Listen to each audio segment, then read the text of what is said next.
Meanwhile, in Eugene, sweeping department cuts totaling about $23 million are expected over the city's next two-year budget. One city councilor telling KVAL's Gold Meadows, with this round of cuts, changes will be felt.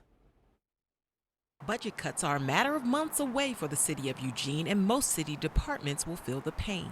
This isn't like little small things that people will be like, okay, I'm not even going to notice that. There may be $1 million worth of that sort of thing on that list because we've already made those cuts. Those cuts were made years ago. Cuts like this are a trend the city's seen for several years now, it says, due to the pandemic and as nationwide inflation grows faster than property taxes coming into the city. It faced a $25 million shortfall during its first two-year budget in 2023. Cuts would mean impacts to services paid for through the general fund, closing the library 1 to 2 days a week, reducing animal services, closing a pool and community centers, and seasonally closing a fire station. Kashinsky, new to the city council as of January, spent 7 years on the city's budget committee and its revenue committee that pushed for a fire fee to supplement the general fund. She says the city manager looks at the city's strategic plans and the council's priorities when building the budget. During the last budget cycle, she says there was pushback from the council. There were some places where there had been cuts proposed that the council and the budget committee were very much like, we need to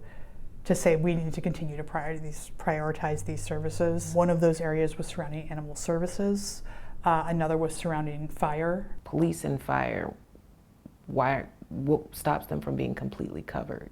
To fully give the fire service all that it needs, that would basically eliminate a lot of the other things that are being covered from the general fund, which would be library services, it would be recreational services, would be a number of other things our community has said they would like, that they value. The fire fee passed by the city in February was quickly referred to the ballot after a push backed by the Eugene Area Chamber of Commerce. If it fails, the $10 million expected from the fee will come out of the general fund. And you're looking at, how many calls is the fire service dealing with on a day-to-day basis. That grows as well with the population. So it's not just the base cost of like, okay, here's how much it costs to fill up the fuel tank of a fire truck. It's also that you have to fill up that fire truck more often because it's out more often. As for services offered through temporary funding from the pandemic and the state's homelessness emergency, Kashinsky says they intentionally spent on one-time things. Those items will not impact the upcoming budget. In Eugene, I'm Gold Meadows.